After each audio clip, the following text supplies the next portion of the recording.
Dalam nama Bapa dan Putra dan Roh Kudus. Amin. Allah Tritunggal yang Maha Kudus, kami bersyukur kepadamu atas kesempatan yang Engkau berikan kepada kami untuk merenungkan iman kami pada hari ini. Berkatilah acara ini, berkatilah semua orang yang mendengarkannya, yang menyaksikan pada saat ini. Berkati juga orang-orang yang sedang sakit, yang mungkin menyaksikannya dari kamar, dari rumah sakit. Semoga Engkau pun memberikan rahmat yang berlimpah kepada mereka. Berkati juga para teknisi, para kru yang bertugas untuk menyelenggarakan acara ini. Semoga Engkau pun memberikan kepada mereka berkat yang berlimpah. Demi Kristus pengantara kami. Amin. Dalam nama Bapa dan Putra dan Roh Kudus. Amin. Amin. Kasih Allah adalah kasih yang paling kuat yang pernah ada. Kasih adalah ikatan yang menarik kita kepada Tuhan dan memotivasi kita untuk melayani Dia dengan sukses. Pemirsa terkasih dalam Kristus, selamat siang dan selamat berjumpa kembali bersama saya Teresia Rizkarnia Sage. Dan tema yang akan kita sampaikan pada hari ini adalah cinta adalah kekuatan terbesar. Pemirsa terkasih, mencintai dan dicintai adalah suatu keharusan bagi setiap manusia. Maka untuk pembahasan tema siang hari ini telah hadir narasumber kita, yaitu Pastor Franciscus Mayriski Dias SPD. Beliau adalah pastor rekanan Gereja Katolik Paroki Bunda Tuhan Berduka Cita di Nisa, Polandia. Dan Romo ini juga berasal dari Indonesia, tepatnya Provinsi Jambi. Selamat siang Pastor, atau selamat siang Romo. Selamat siang Mbak Ari, iya. Bisa dua-duanya. Iya, biasa saya lebih enak memanggilnya Romo aja. Silakan. Iya, baik. Apa kabar Romo? Ya. Puji Tuhan, baik-baik, sehat-sehat Mbak Ari, terima kasih. Tuhan. Luar biasa hari ini dapat bergabung bersama kita. Ada beberapa pertanyaan berkaitan dengan pembahasan tema hari ini dengan tema cinta adalah kekuatan terbesar. Sebagai pertanyaan Romo, sebenarnya apa yang melatar belakangi tema ini ingin disampaikan? Silakan Romo. Ya Mbak Ari, kita tahu banyak orang yang merasa kecewa, banyak orang yang mengeluh, takut gagal, banyak beban pikiran, sakit karena ditolak, karena kurang menyadari sebenarnya anugerah yang diberikan Tuhan kepada mereka, yaitu kekuatan cinta, kekuatan kasih. Karena itu melalui perbincangan hari ini, kita hendak menyadarkan kembali akan dahsyatnya kekuatan yang kita miliki, agar kita dapat menghadapi tantangan-tantangan dalam hidup kita, khususnya di zaman ini. Itu yang menjadi latar belakang. Itu yang menjadi latar belakang. Mengapa tema kita cinta adalah kekuatan yang terbesar. Nah, kemudian apa sebenarnya yang dimaksud dengan cinta adalah kekuatan terbesar dan di mana letak keistimewaan dari cinta itu sendiri? Silakan Romo. Baik Mbak Ari, kita bisa mengatakan bahwa cinta adalah kekuatan terbesar.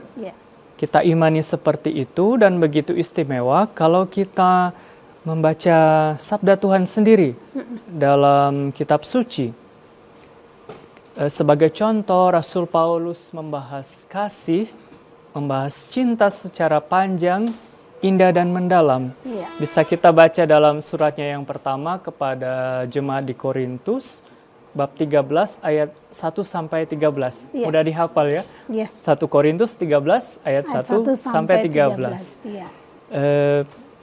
Dikatakan bahwa sekalipun aku mempunyai karunia untuk bernubuat dan aku mengetahui segala rahasia dan memiliki seluruh pengetahuan, dan sekalipun aku memiliki iman yang sempurna untuk memindahkan gunung, tetapi jika aku tidak mempunyai kasih, aku sama sekali tidak berguna. Dan di akhir, di ayat 13, Rasul Paulus menyimpulkan, demikianlah tinggal ketiga hal ini, yaitu iman, harapan, dan kasih. Dan yang paling besar diantaranya adalah kasih. Dan kita meyakini bahwa Tuhan itu sendiri adalah kasih. Dikatakan dalam surat pertama Rasul Yohanes bab 4 ayat 16, Allah adalah kasih, dan barang siapa tetap berada di dalam kasih, ia tetap berada di dalam Allah. Ya. Dan Tuhan Yesus sendiri mengajarkan bahwa perintah yang utama dan paling utama yang di atasnya tergantung seluruh isi Taurat dan para nabi adalah perintah kasih. Mengasihi manusia dan mengasihi Allah. Dan Tuhan Yesus sudah mempraktekannya. Dan ini yang membuat dia kuat. Disitulah letak istimewanya kasih. Ia bisa bertahan melaksanakan misinya sampai akhir. Banyak juga santo-santa orang kudus yang bisa bertahan dalam perjuangan, dalam kesulitan, dalam tantangan dan penolakan oleh karena kasih. Jadi kurang lebih seperti itu yang bisa saya sampaikan. Berkaitan dengan keistimewaan kasih sebagai kekuatan yang terbesar. Luar biasa. Nah, berbicara tentang kasih atau cinta, itu adalah kekuatan yang terbesar. Ada satu ungkapan orang muda sering mengatakan bahwa cemburu itu tanda cinta. Nah, menurut Romo bagaimana? Cemburu itu tanda cinta ya Mbak Apa Arya? benar? Apa benar? Tentu saja tidak. Tidak ya? Kalau kita baca dalam surat Rasul Paulus 1 Korintus 13 ayat 4, ia mengatakan bahwa kasih itu sabar, Iya. kasih itu murah hati, dan ia tidak cemburu. Jadi cemburu itu sebenarnya bukan tanda kasih. Tanda kasih sebaliknya adalah saling percaya, saling mencintai dan menutupi segala sesuatu. Namun Mbak Ari, ada hal yang sangat menarik. Ya.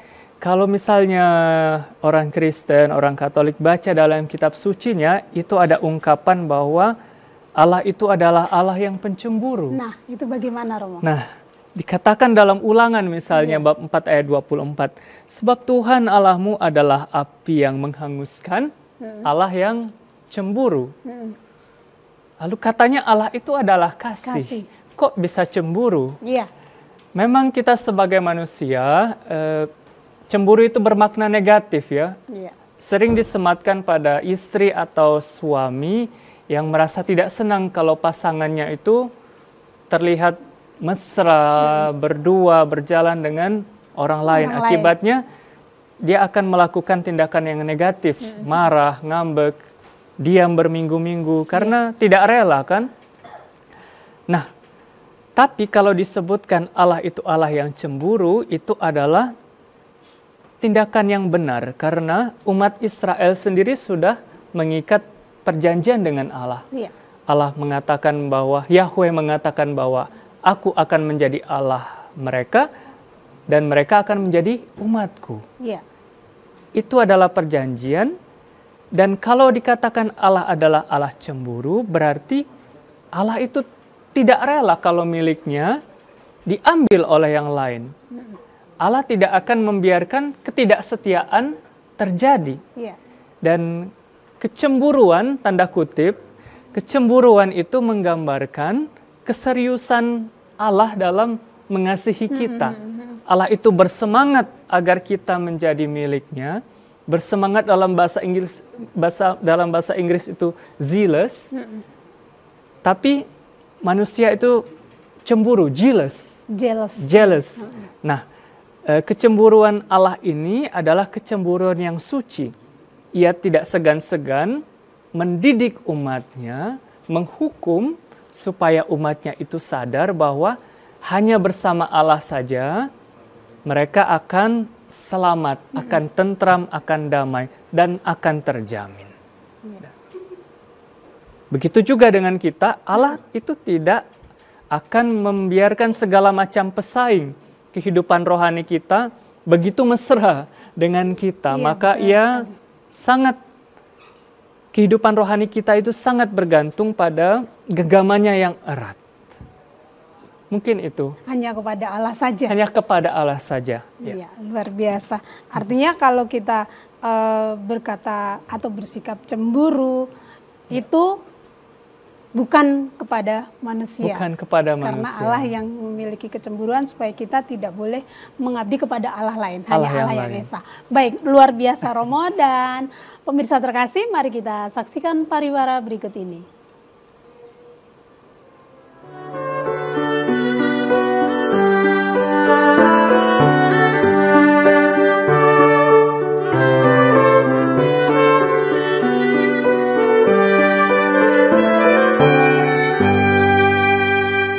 Pemirsa, mari kita lanjutkan perbincangan iman pada siang hari ini. Baik, Romo, masih mengenai tema kita memaknai cinta yang begitu besar. Cinta sebagai kekuatan terbesar atau kasih sebagai kekuatan terbesar. Romo juga telah menyampaikan beberapa ungkapan tentang kecemburuan. Nah, di dunia dewasa ini, Romo, banyak orang muda yang gampang putus asa, atau mungkin juga ada orang dewasa tetapi mungkin dari segi usia yang mengungkapkan dirinya masih muda, tetapi ada sikap-sikap yang mudah putus asa, rapuh, bahkan sampai kurang peduli terhadap sesama, juga terhadap dirinya sendiri. Bagaimana orang-orang seperti ini untuk bisa memaknai kasih yang begitu besar atau cinta yang sebenarnya memiliki kekuatan yang besar? Silakan Romo. Baik Mbak Ari, jadi dalam masyarakat di mana kita tinggal masih banyak orang yang percaya bahkan beriman pada hukum tabur tuai. Ya. Jadi siapa yang menabur akan menuai hasilnya. Siapa yang berbuat baik akan menerima yang baik-baik. Ya. Padahal dari sudut pandang cinta kasih, hal ini tidak sepenuhnya benar. Karena kita tahu Tuhan Yesus itu selama hidupnya dia melakukan semua yang baik-baik. Dia mewartakan Injil, dia menyembuhkan orang sakit, kurang baik apa? Tetapi apa yang dia dapatkan malah penolakan, akhirnya penderitaan dan kematian. Jadi, tetapi apakah Yesus menyerah? Tidak. Dia bertahan untuk keselamatan umat manusia. Jadi kalau orang berpikir tentang konsep tabur tuai, ia akan sering kecewa karena tidak semua dalam hidup kita itu menerima semua yang kita inginkan atau kita harapkan.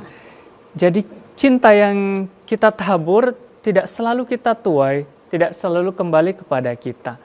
Nah, sebagai orang Katolik yang beriman, kita harus percaya pada hukum kasih. Kalau kita mencinta, maka kita akan siap terluka. Dan cinta itu bukan semata-mata kita usahakan dari diri kita sendiri, tetapi pertama-tama itu bersumber dari Allah, dari Tuhan. Dan lewat siapa kita belajar kasih Tuhan yang tidak terhingga ini? Dari keluarga, dari ketika kita melihat cinta bapak dan ibu. Dan dewasa ini seringkali tidak berjalan ideal cinta kasih di dalam keluarga. Apalagi kita hidup di era sosial media. Benar sekali. Dan remaja saat ini tuh sangat sensitif dengan kesehatan mental, kenyamanan pribadi. Sensitif akan perlakuan yang tidak baik yang ia terima waktu masa kecil, misalnya waktu masa remaja. Dan kita hidup dalam era sosial media. Semua di TV, di serial, di film-film, media-media sosial kan menampilkan yang ideal. Harus yang cantik, yang ganteng misalnya kan. Dan banyak remaja-remaja dewasa ini tidak bisa menerima dirinya sendiri. Tidak bisa menerima kelemahan dirinya, kondisi fisikku yang seperti ini, kenapa tidak seperti yang ada di film-film, di iklan-iklan, kondisi keluargaku yang seperti ini, kenapa tidak seperti di layar kaca misalnya, semua serba ideal. Dan itu ia menjadi tidak suka dengan dirinya sendiri. Dia tertutup dengan dirinya sendiri, dengan kelemahannya, dengan kerapuhannya, dan akibatnya dia meragukan kasih Allah. Banyak sekali dalam pelayanan saya temui orang-orang muda dengan sifat seperti ini. Merasa dirinya tidak sempurna, merasa ia seperti ini karena dari lahir, dari keluarganya, karena ibunya memperlakukan dia seperti ini, karena ayahnya suka mabuk-mabukan misalnya, karena broken home. Jadi semuanya berpusat kepada dirinya sendiri, padahal kalau kita olah bersama, kerapuhan, luka-luka itu menjadi pintu masuk untuk mengampuni dan mengasihi. Dan tentu saja ini tidak gampang ya, butuh proses, butuh doa, butuh bimbingan, tidak cukup pendampingan, tidak cukup hanya sehari 2 hari, bisa sampai berbulan-bulan, bisa sampai bertahun-tahun. Harus disadarkan kembali bahwa walaupun kondisimu seperti itu, Yesus tetap cinta kamu. Yesus dekat dengan, penuh kasih dengan kelemahan manusia. Apa yang dikatakan Yesus kepada wanita yang berzina? Aku pun tidak menghukum engkau. Pergilah, jangan berbuat dosa lagi. Nah, kan seperti itu. Nah, inilah yang harus disadarkan kembali, selalu diingatkan. Orang yang punya luka-luka batin misalnya takut terbuka, takut berelasi dengan orang lain, takut trauma, takut kejadian yang tidak baik terulang kembali. Nah, inilah yang harus kita rangkul, harus kita bimbing, harus kita dampingi agar anak-anak ini mendapat pemahaman cinta yang benar. Cinta yang sejati yang mampu mengasihi meskipun tidak selamanya hal yang baik kita dapatkan. Betul. Dan apakah ada landasan kitab suci dari yang lain setelah apa yang telah Romo sampaikan tadi? Tadi Romo menyampaikan ada dari Korintus. Baik. Kemudian ada Ulangan. Apakah ada landasan kitab suci yang lain yang menjadi sumbernya berkaitan dengan kekuatan cinta? Cinta sebagai kekuatan terbesar atau kasih itu sebagai kekuatan terbesar. Baik, saya kutip dari surat Rasul Paulus kepada jemaat di Korintus, saya bacakan saja. Ya, silakan Romo. Kasih itu sabar, kasih itu murah hati, ia tidak cemburu, ia tidak memegahkan diri dan tidak sombong. Ia tidak melakukan yang tidak sopan dan tidak mencari keuntungan diri sendiri. Ia tidak pemarah dan tidak menyimpan kesalahan orang lain. Ia tidak bersuka cita karena ketidakadilan, tetapi karena kebenaran. Ia menutupi segala sesuatu, percaya segala sesuatu, mengharapkan segala sesuatu, sabar menanggung segala sesuatu. Itu dasarnya. Kita lihat dalam Injil Matius juga ayat 22, bab 22 ayat 36 dan 39. Kasihilah Tuhan Allahmu dengan segenap hatimu, dengan segenap jiwamu dan dengan segenap akal budimu. Dan hukum kedua yang sama dengan itu ialah kasihilah sesamamu manusia seperti dirimu sendiri. Sebenarnya masih banyak, kebetulan yang saya ambil itu karena kitab suci selalu berbicara tentang kasih ya. Baik. Mungkin sebelum Romo akan menjelaskan isi bacaan kitab suci dimaksud, pemirsa terkasih, mari kita saksikan pariwara berikut ini.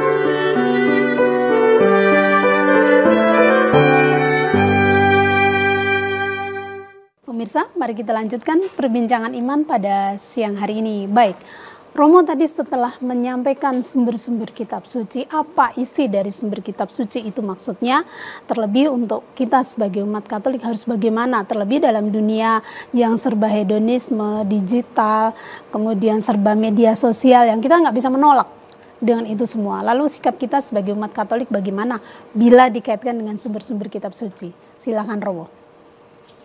Baik Mbak Ari, pemirsa sekalian, dalam perikop yang baru saja saya kutip, Rasul Paulus menekankan kepada jemaat Korintus bahwa sekalipun memiliki karunia roh, sekalipun pandai berkata-kata, tetapi tanpa mempunyai kasih, itu pun tidak akan berguna. Karunia rohani dapat memenuhi kehendak Allah hanya jika dikendalikan oleh prinsip kasih. Dan Mbak Ari tadi sudah mengantar bahwa bagaimana diterapkan dalam dunia kita yang serba hedonisme, serba canggih, serba digital.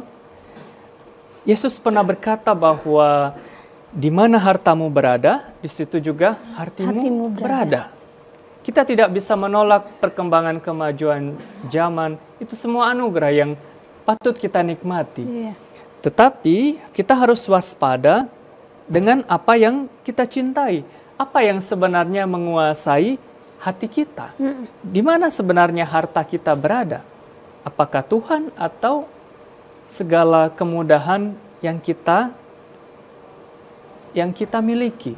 Karena itu kita harus waspada dengan apa yang kita cintai.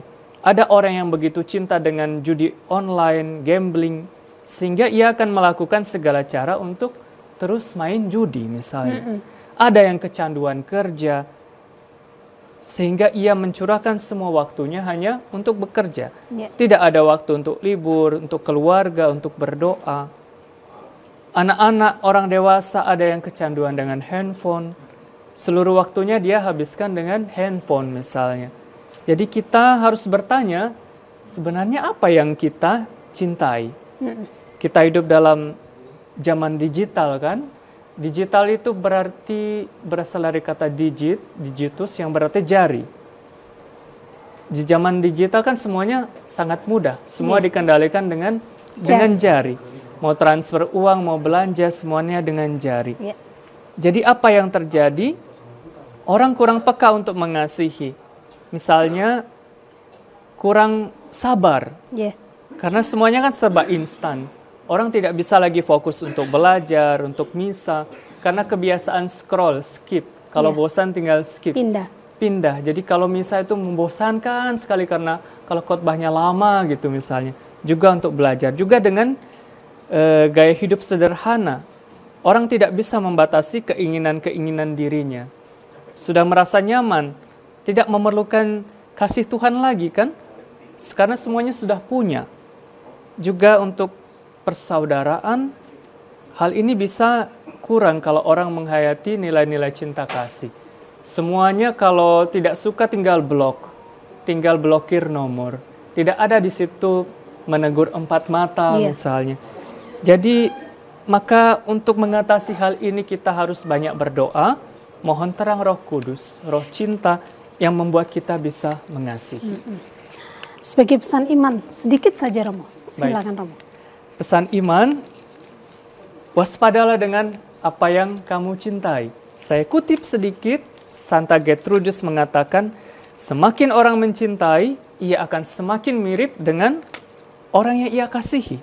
Jiwa kita itu seperti lilin di bawah sinar kasih Allah.